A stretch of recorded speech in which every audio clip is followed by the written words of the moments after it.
नमस्कार, मैं रवीश कुमार। प्रधानमंत्री नरेंद्र मोदी अपनी कई रैलियों में प्रधानमंत्री आवास योजना की बात करते हैं। बहुत विस्तार से तो नहीं, लेकिन एक दो पंक्तियां इस योजना पर होती ही हैं। इस योजना के बारे में लगातार विज्ञापन भी छपते रहे हैं, लेकिन इस मीडिया के युग में इसकी कितनी कम तस्वीरें हमारे आसपास नजर आती हैं। प्रधानमंत्री आवास योजना में रहने वाले लोगों का जीवन कैसा है, कौन लोग हैं, उनकी चुनौतियां क्या हैं, सपने क्या हैं, और वो घर कैसा है जिसमें वो रहते हैं, जिसका नाम प्रधानमंत्री आवास योजना है। हम नहीं जानते, हमने देखा भी नहीं। हमें लगा कि इस चुनाव में आवास योजना से मकान लेने वालों से बात की जाए, उन तक जाकर देखा जाए उनका घर कैसा दिखता है। हालांकि इस योजना का मकसद बेघर को घर देना है, लेकिन जब बातचीत होती है तो जीवन का हालचाल भी पूछ लिया जाता है।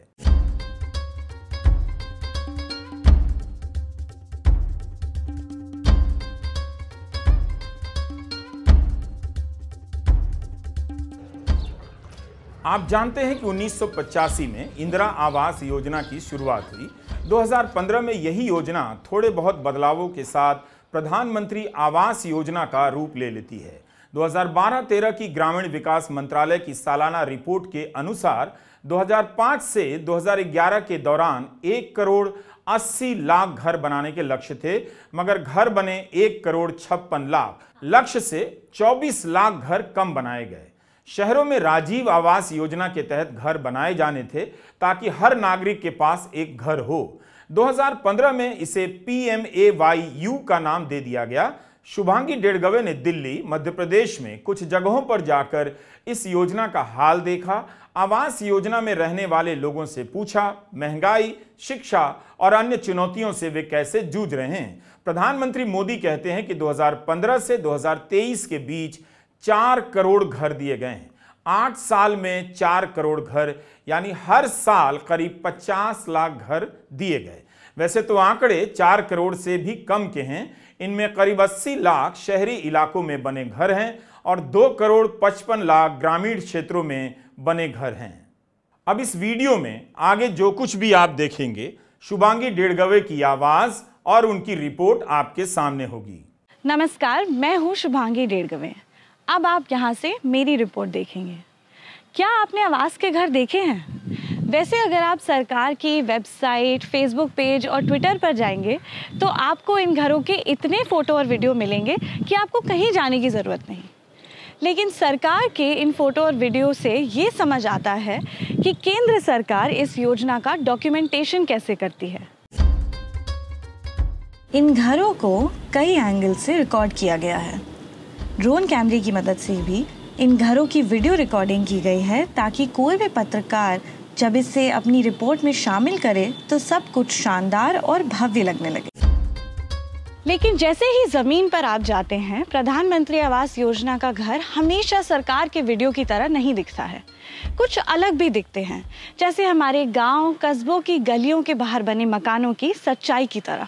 इस योजना के फेसबुक पेज पर जो सरकारी नारे हैं वो घर को पहचान और अभिमान से जोड़ते हैं, जैसे मेरा घर मेरा अभिमान, मेरा घर मेरी पहचान, घर से होगा जीवन आसान, सपनों को मिलेगी नई उड़ान।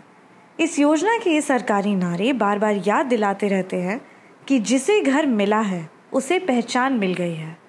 सरकार कहती भी है प्रधानमंत्री आवास योजना के तहत पक्का घर मिलने से लाभार्थियों का जीवन आसान हो गया है। अलग अलग शहर और गांव जाकर मैं जानना चाहती थी कि आवास के घर दिखते कैसे हैं। क्या आपने कभी किसी आवास योजना का घर देखा है? ये घर बाहर से कैसे दिखते हैं? इनकी दीवार पर क्या लिखा होता है? घर में कितनी जगह होती है? दरवाज़ा किस तरह का होता है? मुझे लगता था कि सरकार केवल घर देती है तो मुझे केवल घर ही देखने हैं, लेकिन इस योजना के लक्ष्य में लिखा है कि घर के साथ साथ पानी का सप्लाई होना चाहिए, गैस का सिलेंडर होना चाहिए, बिजली का कनेक्शन भी होना चाहिए और साथ में शौचालय भी। यानी इस एक योजना के साथ आप सरकार की दूसरी योजनाओं को भी देख सकते हैं। और हम ये भी जानना चाहते हैं कि इस योजना का लाभ लेने में कितनी परेशानी उठानी पड़ी, कुछ देना भी पड़ा अफसरों को या अपने आप ही आसानी से मिल गया। हम एक एक कर हर घर की कहानी से आगे बढ़ेंगे। आवास योजना के घरों को देखने के लिए मैं मध्य प्रदेश के छतरपुर और रामगढ़, उत्तर प्रदेश के झांसी और दिल्ली में दक्षिण दिल्ली के कालकाजी और उत्तरी दिल्ली में अशोक विहार के पास जेलरवाला बाग के इलाके में गई। छतरपुर में हमने देखा कि कई घर बन तो गए थे मगर पूरी तरह से नहीं बने थे, कुछ अधूरे भी थे। तो अभी इन्हें घर कहना ठीक नहीं, हम पक्की इमारत कह सकते हैं जिसमें कोई नहीं रहता। ठीक इसी तरह बनते हुए आधे अधूरे घर यूपी के झांसी में भी दिखे और दिल्ली में भी, जहां बेहतर तरीके से तैयार घर थे मगर उनमें कोई नहीं रह रहा था। अब ये कब से अधूरे बने पड़े हैं, पूरा नहीं बनने की क्या वजह है? हमने अधिकारियों को ईमेल किया मगर कोई जवाब नहीं आया। मैं जहां भी गई वहां हर कुछ दूरी पर अधूरे बने बंद घरों के ढांचों से मेरी मुलाकात हुई, लेकिन इसके आसपास कुछ ऐसे भी घर मिले जो बनकर तैयार थे और जिनमें लोग रहते भी थे। यहाँ मैं एक बात कहना चाहती हूँ, सरकार के पोस्टरों में आवास योजना के तहत बने घर जिस तरह दिखते हैं, कुछ घर वैसे भी दिखते हैं, लेकिन बहुत हैं जो वैसे नहीं दिखते। जैसे इन घरों के दरवाजे बड़े हैं, बाहर से रंगाई पुताई भी अच्छी है, दीवार ऊंची है और लोहे के ग्रिल लगे हैं, अंदर आंगन जैसा है। लेकिन पास में कुछ ऐसे भी घर दिखे जिनका आंगन दीवारों की जगह टाट से घिरा गया है। छतरपुर के ज़्यादातर आवास योजना के घर इसी तरह दिखाई दिए। कई घरों के बाहर आंगन जैसा दिखा। टाट वाला घर गोरीलाल जोशी और उनकी पत्नी रामबाई का है। एक कमरे के इस घर में इन्होंने दरवाजे से सटा पलंग रखा हुआ था। भीतर जाने के लिए पलंग सरकाया गया। इसकी वजह मुझे ये समझ आई कि घर में एक ही खिड़की थी प्रवेश द्वार पर। घर के अंदर हवा आने का कोई और जरिया नहीं था, तो जोशी परिवार ने हवा के लिए पलंग सरकाकर दरवाजे के पास कर दी होगी। इस घर में बिजली का आधिकारिक कनेक्शन भी नहीं है, पीने के पानी का कनेक्शन नहीं है। यानी घर तो तैयार है, परिवार भी रहता है, लेकिन योजना की गाइडलाइन के अनुसार ये घर पानी बिजली के कनेक्शन से नहीं जुड़ा है। तो क्या आप इसे प्रधानमंत्री आवास योजना कह सकते हैं? इस योजना से जुड़े अंक तो इसमें नहीं नजर आए। किसी भी प्रकार का रोशनदान नहीं होने के कारण जोशी परिवार के घर में घुसते ही समझ आया कि आप उजाले से अंधेरे की तरफ जा रहे हैं। कमरा पूरी तरह से अंधेरा लग रहा था।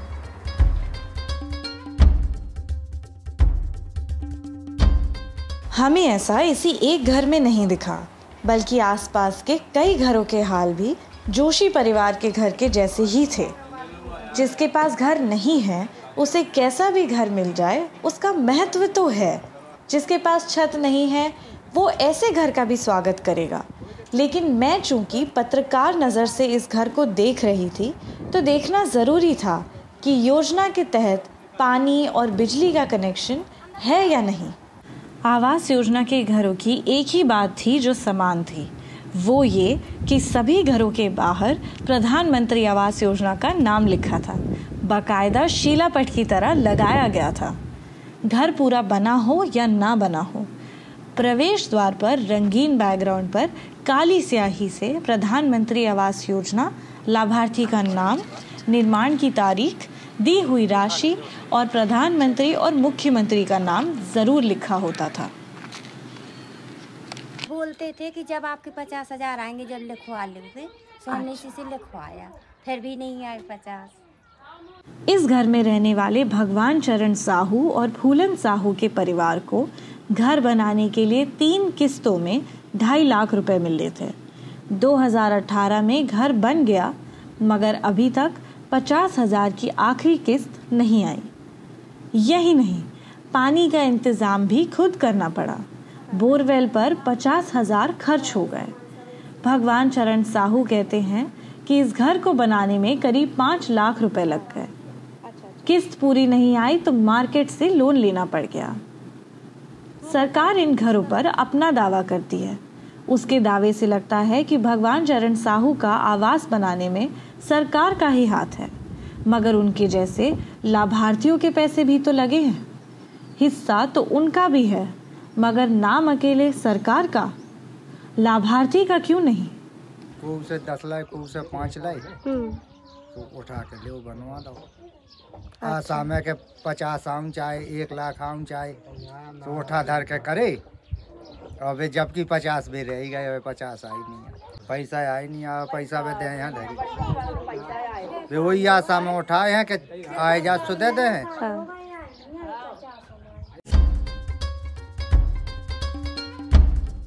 सीएजी ने मध्य प्रदेश में 2016 से 21 के बीच बने इन घरों की ऑडिट की थी। इसमें ये निकल कर आया कि आधे से अधिक लाभार्थियों को पहली किस्त 1 दिन से लेकर 4 साल के बीच के समय अवधि में जारी की गई और 14% लाभार्थियों को जारी ही नहीं की गई। तो बहुतों को पैसा लेट भी मिला और बहुतों को नहीं भी मिला। छतरपुर में रह रहे कई लाभार्थियों ने आखिरी किस्त न आने की बात कही। सुरेश भी पिछले 5 सालों से छतरपुर में रह रहे हैं, वेल्डिंग का काम करते हैं और इनकी भी आखिरी किस्त नहीं आई। घर में ईंधन, बिजली, पानी और टॉयलेट की सुविधा देना सरकार का काम है, लेकिन सब सुविधाओं के साथ घर बनाने के लिए लाभार्थियों के काफ़ी पैसे लग जाते हैं। इसके बाद वो कई साल हर महीने कमाई का एक बड़ा हिस्सा लोन चुकाने में दे रहे हैं। ऐसे में अगर सरकार की किस्त में देरी हो जाती है तो उन पर कर्ज का दबाव और बढ़ जाता है। सुरेश की आखिरी किस्त 1.5 साल से नहीं आई है। अब उन्हें नगरपालिका कह रही है कि वो अपात्र हो गए हैं, तो अब पैसा नहीं आएगा। हमारा कहा है कोनो गिनती नहीं जाती है, 10,000 15,000 ज़्यादा से ज़्यादा बजट। और किस्त जो अभी ब्याज पे जो उठाया पैसा, उसको कितना देना पड़ता है महीने में? उनका 4,000 को महीना देना पड़ा। 4,000 उठाए थे, 2 लाख लगाए थे उठा के। अच्छा, 2 लाख उठाए थे। उठाई आई, हाँ, 50-50 करके आए। अच्छा, सो 50-50 2 बार 50-50 करके आए। हाँ, बाकी कोई नहीं आए फिर। अच्छा, 2.5 नहीं मिले। 5 साल हम बता ही रहे, आपका 5 साल हुआ, 2.5 नहीं मिले हमें। कल में मिले 180। अच्छा, और जो रहती है किस्त उसके लिए क्या कह रहे हैं? और बाकी हम गए थे नगर पालिका, 2 बार लोग गए, सो बोले थे है ही नहीं है, तुम्हारी में नाम ही नहीं है, बिल्कुल लिस्ट ही मिली, लिस्ट में से उड़ गए, बोले पैसे ही नहीं आए।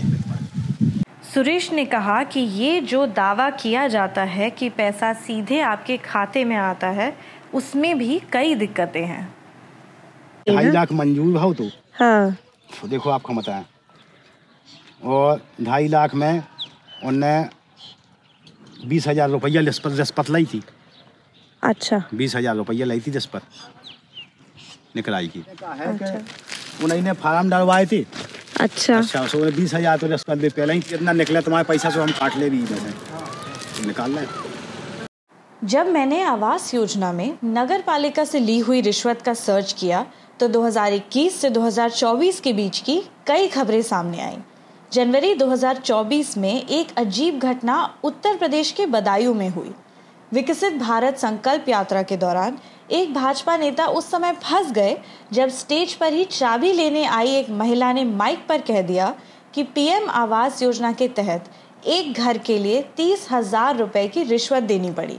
तो घर बनाने में लाभार्थियों के पैसे भी लग गए हैं और कई लाभार्थियों को रिश्वत भी देनी पड़ी है। इसके बावजूद उत्तर प्रदेश के मुख्यमंत्री का कहना है कि आवास का घर मुफ्त में लाभार्थियों को दिया गया है। हम लालू जी से कहेंगे कि आप संख्या बढ़ाइए, यहाँ मकान तो फ्री में मोदी जी दे ही रहे हैं।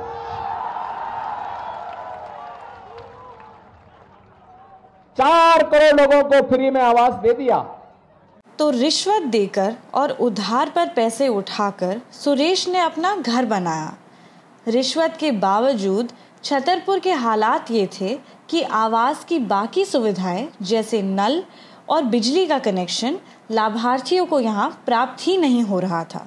बिना रिश्वत के तो कोई पूछ नहीं रहा, जा सोचो आप। अपन को कोई भी चीज चाहिए तो यदि 5 की चीज है तो 2.5 कट जाएगा, 2.5 मिलेगा। हालांकि सुरेश का घर आवास योजना के बने कई घरों की तुलना में ज़्यादा व्यवस्थित लगा। जैसे पंखा लगा था, भीतर सोफा था, एक सिलाई की मशीन भी रखी थी। मगर रिश्वत के साथ साथ पानी बिजली का कनेक्शन है या नहीं, उसे देखने के लिए तो इस घर में आना ही पड़ेगा। घर बन जाने के बाद भी सुरेश संघर्ष कर रहे हैं। कुछ नहीं हो। और नल कनेक्शन कराओ तो इथे, हाँ, तो नल कनेक्शन को पानी आ ही नहीं रहो, कुछ नहीं हुआ। ये नल कनेक्शन का सरकार से हुआ है? हाँ? सरकारी के नल है? सरकारी नगर पालिका वाली। अच्छा, किधर है नल? इधर बहन चुका है पूरा गाय ना भी पाइप लाइन लगी क्या लग गए। अच्छा, पाइप लाइन से कोनो कनेक्शन दिखाइए, पानी नहीं आ रहा इधर, तो किसी के नहीं आ रहा है। नल ही कराओ तू, हाँ, हम नहीं कराओ तो नल कनेक्शन एक सामने वाला न कराओ तू, और नल भी कराओ तू बगल वाल में नल कनेक्शन जी है इधर पे, इधर तक ना। तो हमारी 2 जन की निकल गई या 1 जन की बोलेंगी उधर वालन की पैसा देके जेरी कराई थी। अच्छा, हाँ, 500 रुपये लाई थी। हाँ, तो पैसा देके जेरी कनेक्शन कराई थी। ओ, तो वो भी नहीं चल। कुछ नहीं भाव, लाइट के नाने परेशान है सब जने, तो लाइट की खंबा भाई अब जब आज 3-10 भी गए, जब 1-2 ठैया खंबा गड़ी, नहीं तो कुछ नहीं हुआ होगा। बाकी सब ऐसे ही चला रहे काम। लाइट का कितना खर्चा लाइट लगता है? का सब कुछ नहीं है, सब डायरेक्ट चला रहे काम ऐसे ही, फ्री की सेवा चल रही बात। क्या कहे नगर पालिका पे आपका बताए कम से कम 4 बे गए, कम से कम 20 आदमी, कोई नहीं सुन रहे होते। चुनाव हुआ है तब हुए कछु नहीं, तो अब नहीं हुआ कछु नहीं। सो जी का खंबा भाग गड़ गई 3-4 ठैया, बाकी कुछ नहीं हुआ। अच्छा, वो खंबा ही जबरदस्ती में गड़ गई। सरकार की वेबसाइट पर 3 आंकड़े दिखाई देते हैं। कितने घरों को मंजूर किया गया, कितने घरों की नींव रखी गई और कितने घरों को पूरी तरह से बनकर तैयार किया गया। सुरेश का घर पूरी तरह से तैयार घरों में ही गिना जाएगा, लेकिन फिर भी इसमें वो बुनियादी सुविधाएं नहीं हैं जो एक आवास योजना के अनुसार बने घर में होनी चाहिए। तो फिर इन आंकड़ों के क्या मायने रह जाते हैं? प्रधानमंत्री कहते हैं कि जिन लोगों को पक्का घर, बिजली और पानी नहीं मिला है, उनको अगले 5 सालों में ये सुविधा मिलने की गारंटी है। जो लाभार्थी पिछले 5 सालों से घर और उसकी बुनियादी सुविधाओं का इंतजार कर कर के थक चुके हैं, क्या उनके लिए अगले 5 साल की ये गारंटी काफी है? अगर वहां आपको ऐसा कोई परिवार दिखाई दे जिसको अभी पक्का घर नहीं मिला है, जिसको शायद अभी नल से जल नहीं पहुंचा है, उसको शायद गैस का कनेक्शन नहीं पहुंचा है, तो मेरी तरफ से उनको एक गारंटी दे देना, उनको कह देना बहुत लोगों का काम हो चुका है, अगर आपका बाकी है तो आने वाले 5 साल जब मोदी जी फिर से आएंगे ना, तो वो काम भी पूरा हो जाएगा। यही सवाल मेरे मन में छतरपुर से थोड़ी दूर रामगढ़ में आया, एक और आवास योजना के घर को देखकर। उधार पर बने हुए कुछ अधूरे बंद घर यहाँ भी मिले, लेकिन एक घर ऐसा था जो घर था ही नहीं। 5 साल पहले इसकी नींव पड़ी थी, मगर उसके आगे का निर्माण हुआ ही नहीं। पहली किस्त में आया 1.5 लाख बता रहा है। 1.5 लाख आ गया था? नहीं आया, ये किस्त डाली उन्होंने। कितनी? 40 की। 40 की। क्या बोल रहे हैं अभी, क्यों नहीं आ रही है? कह रहे तुम्हारी आना ही नहीं है। कह रहे थे कि आप पात्र हो गए तो। क्यों? नहीं पता आपको। सिक्योरिटी लोगों ने कर दिया। ये रामगढ़ का मिश्रा था और ये रुपया मंगाता था। हाँ। कह रहे थे 20,000 रुपया दो, हम तुम्हारे दोबारा किस्त डालेंगे। अब हमने नहीं दे पाए वैसे, तो उन्होंने डाली नहीं। 20,000 रुपया हम कहाँ से दे बताओ। ये है कि जैसे हमने पहले किस्त उन्होंने कहा था कि तुम्हारी वो आ गई, मतलब आवास वाली। हाँ। तो हमने कहा ठीक है, हमारे जो घर बनाया था हमने वो मिटवा दिया उन्होंने। अच्छा। घर पहले कच्चा था। हाँ। तो उन्होंने मिटवा दिया। हाँ। बोले तो किस्त आ गई तो इसको गिराओ, बनाओ इसको। हाँ। तो हमने गिरा दिया। हाँ। और नीचे तक एक फाउंडेशन भर पाई हमने। 40,000 उन्होंने दिए थे। हाँ। उसके बाद भी कह रहे थे हम 20,000 रुपये हमको दो, आशीष मिश्रा रामगढ़ का। हाँ। तो उसने फिर 20,000 हमने नहीं दिए, तो उन्होंने आपात कर दिए। कह रहे थे अब तुम्हारी डलेगी या नहीं, तो पैसे नहीं दिए तो तुम्हारी डलेगी नहीं बिल्कुल। घर हमारे जी सामने वो खड़े, देखो आपकी वो मजदूरी का काम करते हैं। मजदूरी करते हैं। कितनी कमाई हो जाती है महीने की? कमाई क्या होती है, महीना 2 महीने में 3, कभी लग गया काम कभी ना लगा। हाँ। तो वही 2-3 हज़ार रुपये कमा लेते होंगे बस, वो परिवार शायद खाने के लिए। हम कहाँ रह रहे हैं अब, जो कुआं पर रहते हैं हम अपने कुएं पर जी, यहाँ का गिर गया तो छाया नहीं हुई, रहते हम टपरी हमारी वहाँ कुआं पर बनी है, खेत के ऊपर बनी है, तो वहाँ रह रहे हैं, पन्नी डली हुई है। लोग किस्त की शिकायत क्यों कर रहे थे, जबकि सरकार ने आवास सॉफ्ट नाम से एक वेबसाइट बनाई है जो जियो टैग से निगरानी करती है कि कौन सा घर कितना बना और किस्त का समय आया या नहीं। घर जैसे जैसे बनता है तो उसकी तस्वीर आवास सॉफ्ट की वेबसाइट पर डाली जाती है, तभी किस्त का पैसा जारी होता है। तस्वीर टैग करने का काम लाभार्थी खुद से नहीं करते हैं, शहर में नगरपालिका के अधिकारी आते हैं और गांव में पंचायत को ये काम करना होता है। इस कारण भी देरी होती है और पैसा समय पर नहीं मिलता है, यानी एकदम से पैसा सीधे खाते में नहीं जाता है। सरकारी कर्मचारी मध्यस्थता बना दिए गए हैं और यहीं से आम लोग इन अधिकारियों के दबाव में आ जाते हैं। हो सकता है रिश्वत या कमीशन की शिकायत इसी वजह से आती हो। हाल के चुनावी माहौल में आपने भ्रष्टाचार पर भर भर के बयान सुने होंगे। सरकार का कहना है कि 100 का 100 पैसा खाते में जाता है। जन धन में ये बात हो सकती है, मगर आवास योजना में कई लोगों ने इससे इनकार किया। लोग बिना आधार के शिकायत नहीं कर रहे थे। मैंने भी देखा कि जितना सरकार खाते में पैसा डालती है उसका पूरा लाभ लोग नहीं उठा पा रहे हैं। लाभार्थियों के दावों को लेकर जब मैं छतरपुर नगर पालिका की सीएमओ माधुरी शर्मा के पास गई तो उनका कहना था कि नगर पालिका की रिश्वत लेने की शिकायत उनके पास नहीं आई है। वहीं रामगढ़ के सरपंच से जब मैं बात करने गई तो उन्होंने माना कि लोगों की शिकायतें दर्ज हुई है। पहले के कार्यकाल की बात बता रहे हैं जी लोग। हाँ, यही बताइए। हमसे पहले के उसमें किया है जी, कुछ घोटाला करते रहे। 181 पे की है, ट्रांसफर करवा लिया, ट्रांसफर करवा लिया, हमारे कार्यकाल के पहले ही निकल गया था। 2023 की आवासन और शहरी कार्य मंत्रालय की संसदीय समिति की एक रिपोर्ट है। रिपोर्ट में कहा है कि सरकार संख्या के पीछे भाग रही है और उसका ध्यान लक्ष्य पूरा करने पर ही है। संसदीय समिति का यह सवाल हमें महत्वपूर्ण लगा। क्या नंबर ही सबसे जरूरी है या घर का योजना की गाइडलाइन के अनुसार पूरी तरह से बनकर तैयार होना जरूरी है? आधे अधूरे घर या वैसे घरों का क्या जिसमें पानी बिजली के कनेक्शन तक नहीं, जिनकी किस्त अभी तक नहीं आई?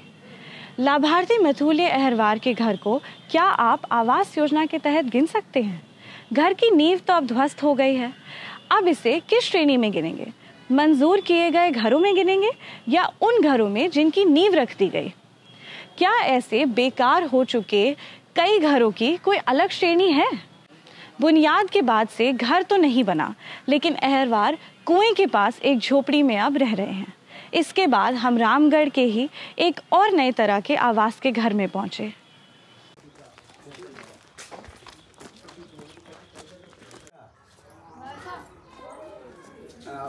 ये श्रीमान जी मेरा घर, ये एक तो बन पाया है, एक तो बनू नहीं है, पैसे नहीं आवा। जो आपने अंजन भेजा था 70,000 रुपया, वे पैसे नहीं आया। ये एक यूनिक केस मुझे मिला। 2008 में आसाराम रायकवार को इंदिरा आवास योजना के तहत घर मिला, वहीं घर पूरी तरह नहीं बना। फिर 4 साल पहले उनके पिता हरि रायकवार को प्रधानमंत्री आवास योजना के तहत किस्त जारी होती है। यानी एक ही ज़मीन पर जो पहले इंदिरा आवास योजना के तहत घर बनना था, वो अब प्रधानमंत्री आवास योजना के तहत बना। एक दिलचस्प पहलू और है। 2008 में जब शिवराज सिंह चौहान मुख्यमंत्री थे, तब ये घर इंदिरा आवास योजना के तहत मिला था।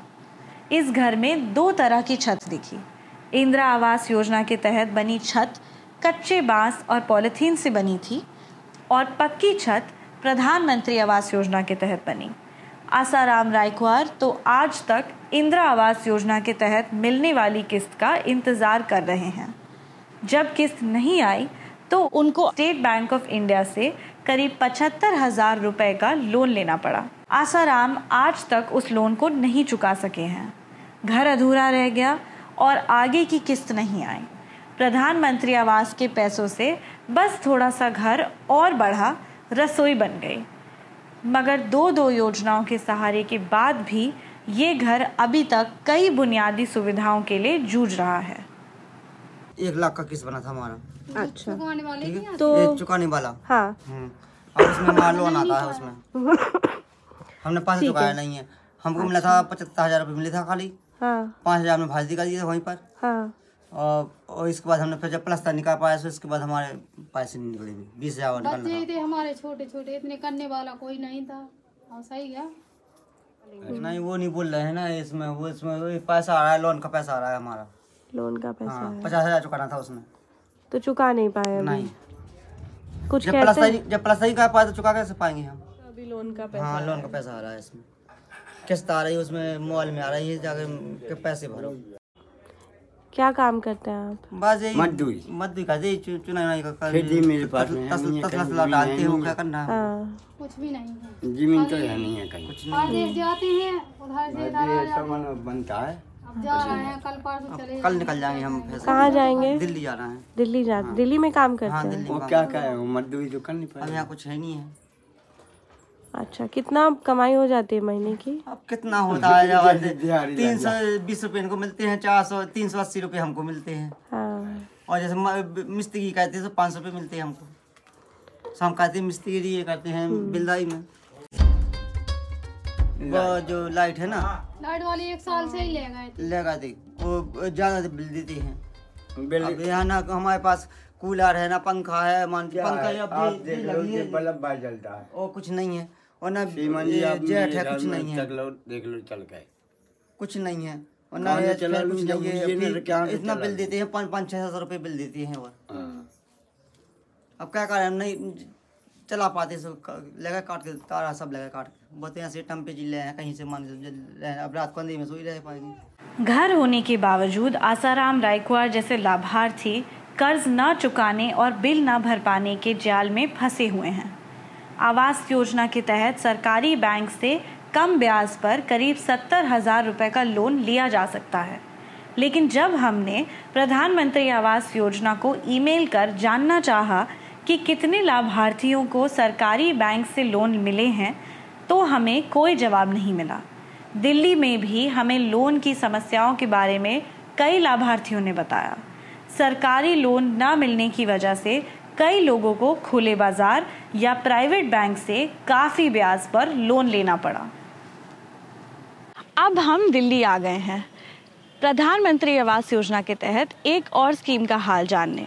इसे इन सीटू स्लम रीडेवलपमेंट कहते हैं। इसके तहत झुग्गियों में रहने वाले लोगों को उसी ज़मीन पर बहुमंजिला इमारत बनाकर फ्लैट दिए जाते हैं। इसके तहत लाभार्थियों को अपनी तरफ से करीब 1.5 लाख रुपए लगाने पड़ते हैं और उसके बाद फ्लैट की चाबी मिलती है। जाहिर है इसमें सरकार का पैसा भी लगा है, लेकिन प्रति फ्लैट दिल्ली के इन इमारतों में कितना लगा है, इसका स्पष्ट जवाब हमें नहीं मिल सका। उत्तरी दिल्ली के अशोक विहार में एक झुग्गी कॉलोनी हुआ करती है, जेलरवाला बाग झुग्गी कॉलोनी। यहाँ पर 1396 फ्लैट लाभार्थियों को आवंटित करने थे। बिल्डिंग बनाने का काम 2017 में शुरू हुआ। खबरों के मुताबिक फरवरी 2024 में काम पूरा हो गया। फिर मार्च 2024 में लाभार्थियों को घर की चाबी देनी थी, मगर तब तक चाबी नहीं दी गई थी। लाभार्थियों से जून 2023 में दिल्ली विकास प्राधिकरण ने 1,76,400 रुपए लिए थे। 1,76,400 1,76,400 हर किसी से 1,76,400 का आंकड़ा सुनते सुनते लगा कि ये राशि कैसे सभी की बातचीत का हिस्सा बन चुकी है। ये वो पैसा है जो इन गरीब लोगों को देना है। झुग्गी में रहने वाले लोगों के लिए इतने पैसों का इंतजाम करना आसान नहीं होता है। कुछ लोग ऐसे भी मिले जो इतना पैसा जुटा ही नहीं सके। तो डीडीए को ये करना चाहिए था कि कम से कम यहाँ के लोगों को 1,76,000 रुपये इकट्ठा करने का एक 6 महीने का टाइम देना चाहिए था। अगर गरीब आदमी लोन ले रहा है, लोन लेके अगर सरकार को फ्लैट की कीमत दे रहा है, तो ये सबसे बड़ी नाकामी वाली बात होगी सरकार की। क्योंकि हम गरीब आदमी हैं, ठीक है। 1,76,000 रुपये अगर बाय द वे हम कहीं किसी से अगर लोन ले रहे हैं तो हमें उसका ब्याज भी तो भरना पड़ेगा। और यहाँ पे सबसे बड़ी चीज़ है कि 1,76,000 रुपये ही हमारे पास नहीं हो पाएंगे तो फिर हम उसका लोन कहाँ से, उसका ब्याज कहाँ से भर पाएंगे। मैंने ईमेल और फ़ोन के ज़रिए डीडीए से जानना चाहा कि सरकारी बैंकों से लोन दिलवाने के लिए क्या सरकार ने कोई जागरूकता अभियान चलाया। वीडियो अपलोड करने तक कोई जवाब नहीं आया। इस बीच यहाँ लोगों ने जो बताया उसे सरकार को भी जानना चाहिए। लोन तो देखो पास नहीं हुआ किसी का भी, यहाँ पे जितने भी भरे थे किसी का लोन नहीं पास हुआ। तो हर किसी ने कैश पेमेंट ही किया है, मतलब गांव से लेके कोई कैसे पैसे लाया, कोई कैसे लाया, इस तरीके से सब पैसे अपना जमा कर दिए। कहाँ पे लोन के लिए अप्लाई किया था? लोन के यहीं पे सब लोग आए थे, यहीं पे सब अप्लाई कर रहे थे। मतलब कोई बैंक था? हाँ बैंक के। कोई बैंक का नाम याद हो कहाँ पे अप्लाई किया था? सारे बैंक जो HDFC हो गए, सारे बैंक जितने सब में अप्लाई किए थे, किसी ने पास नहीं किया। इंडियन ओवरसीज हो गया, डीलर खाने वाले पैसे आएंगे। ज्यादातर इंडियन ओवरसीज बैंक में अप्लाई कर रहे थे सब लोग, ठीक है। क्योंकि यहाँ का खाता जीरो बैलेंस पे सबका खुला हुआ था, तो इंडियन ओवरसीज वालों से ही सबका संपर्क ज़्यादा था। इसकी वजह से सब इंडियन ओवरसीज में ही सब अप्लाई किए। पहले से ही अनाउंस हुआ था कि मानो किस्त दिया जाएगा, किस्त बांध देंगे, जो लेंगे 50-60 हज़ार एक ही बार लेके फिर किस्त बांध देंगे। फिर उसके बाद बोले कि बैंक वाला देगा लोन, वो भी आया तो फंसा ही दिया। किसी का लेके भाग गया, किसी का छोड़ा, किसी का नहीं। कौन सा बैंक है? कौन कितना बैंक कितना बैंक वाले पैसे लेके यही तो करवाए लोग। बैंक वाला एक फोन करके बुलवाते थे, लोन भी कर दे, पास करवाएंगे। लाभार्थियों ने बताया कि जिस दिन लोगों को पैसे जमा करने का लेटर दिया गया उसी दिन प्राइवेट फाइनेंस ग्रुप के भी लोग पहुंच गए। कई लोगों ने नाम लिया कि आवास फाइनेंसर्स और सितारा फाइनेंसर्स के लोग आए थे। लोगों ने करीब 12% के ब्याज पर लोन लिया। हम इन आरोपों की पुष्टि तो नहीं कर सके, लेकिन मैंने इंटरनेट पर आवास फाइनेंसर्स नाम की इस कंपनी के बारे में पता लगाने का प्रयास किया। ये company non banking finance company की श्रेणी में आती है। 2012 में इसकी शुरुआत हुई, तब इसका नाम AU हाउसिंग फाइनेंसर्स था। बाद में इसे बदलकर आवास कर दिया गया। कंपनी निम्न एवं मध्यम आय वर्ग के लोगों को लोन देती है। इसी साल 1 फरवरी को इकोनॉमिक टाइम्स में छपी शिवेंद्र कुमार की एक रिपोर्ट मिली कि बजट भाषण में जैसे ही बोला गया कि मध्यम वर्ग को घर बनाने देंगे और आवास योजना को 2024 के अंत तक बढ़ा दिया गया है, तब इस कंपनी के शेयरों के दाम 5% बढ़ गए। क्या डीडीए के अधिकारियों को इस बात की जानकारी है कि आवास फाइनेंसर्स करीब 12% के ब्याज पर लोगों को लोन दे रही है? क्या इन गरीब लोगों को कुछ कम दरों पर लोन देने का इंतजाम नहीं किया जा सकता था? हम जानना चाहते थे कि डीडीए और इन माइक्रो फाइनेंसिंग कंपनियों के बीच कोई आधिकारिक लिंक है। क्या डीडीए ने कहा है कि इस कंपनी से लोन लेना है? मैंने डीडीए को कई बार ईमेल करके ये बात पूछना चाहा, लेकिन कोई भी जवाब नहीं आया। नवंबर 2022 में प्रधानमंत्री ने कालकाजी एक्सटेंशन में बने 3024 फ्लैटों की चाबी दी थी। यहाँ रह रही महिलाओं ने उनको शुक्रिया का पत्र लिखा था और फिर अपनी जेब से 1.5 लाख रुपए दिए थे। जिस समय फ्लैट दिया गया, मीडिया में काफ़ी चर्चा हुई। एक दिन तो मैं अपार्टमेंट के भीतर चली गई, मगर दूसरे दिन जब पता चला कि मीडिया से कोई है तो रोक दिया गया। हमारा इरादा बस उन घरों में झांक कर देखना था कि 1 साल बाद उनका घर कैसा है, उनका जीवन कैसा है। बाहर सफेदी कर रहा है, उधर से पानी गिर रहा है, कोई फायदा नहीं है ना सफेदी करने का। फिर तो सिलन हो ही रहा है। जल्दी जल्दी कर दिया है, जल्दी जल्दी सफेदी करना है।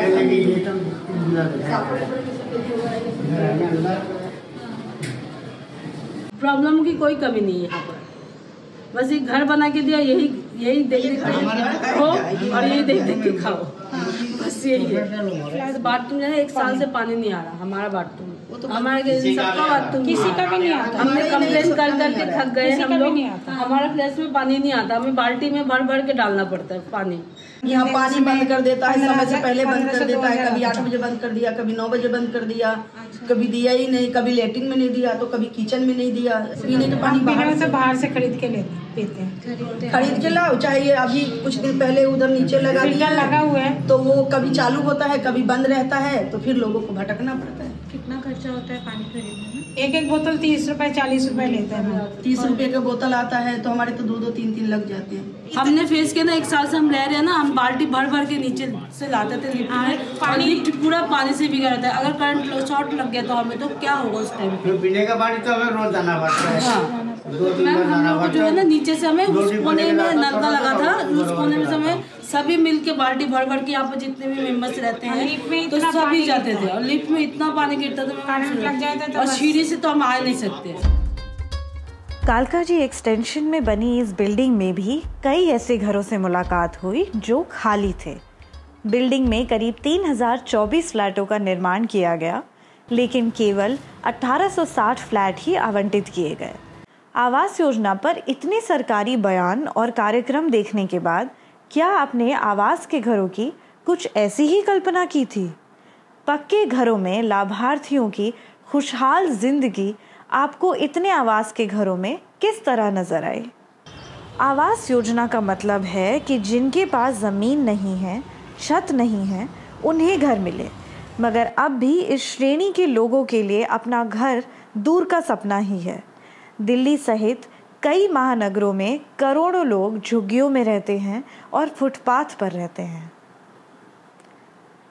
लेकिन अगर हर तरफ हेडलाइन में छपने वाले आंकड़ों की समीक्षा की जाए तो 80,02,000 शहरी घरों का सिर्फ 20% ही इन सीटू स्लम रीडेवलपमेंट के तहत बना है। न्यूज़ लॉन्ड्री की मार्च 2024 की खबर के अनुसार देश भर में 2,96,000 घर उन लोगों को दिए गए हैं जो झुग्गी में रहते हैं।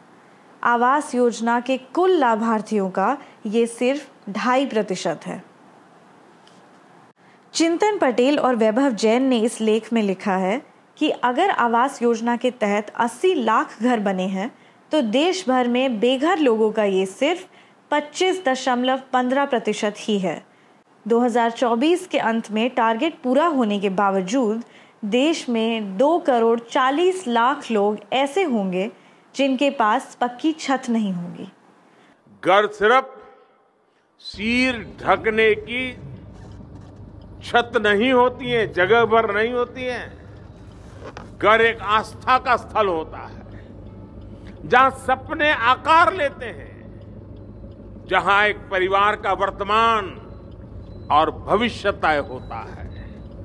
इसलिए 2014 के बाद हमने गरीबों के घर को सिर्फ एक पक्की छत तक सीमित नहीं रखा, बल्कि हमने घर को गरीबी से लड़ाई का एक ठोस आधार बनाया, गरीब के सशक्तिकरण का, उसकी गरिमा का माध्यम बनाया। आज सरकार के बजाय लाभार्थी खुद तय करता है कि पीएम आवास योजना के तहत उसका घर कैसा बनेगा। ये दिल्ली से तय नहीं होता है, गांधीनगर से तय नहीं होता है, खुद तय करता है। आज हम सभी मिलकर आजादी के अमृतकाल में विकसित भारत के निर्माण के लिए प्रयास कर रहे हैं। इसी गति को हमें निरंतर बनाए रखना है। सबके प्रयास से ही अमृतकाल के हमारे हर संकल्प सिद्ध होंगे। हम जब भी फुटपाथ पर सोते उन लोगों को देखेंगे, याद करते रहेंगे कि अभी इन तक प्रधानमंत्री आवास योजना का घर पहुंचना बाकी है।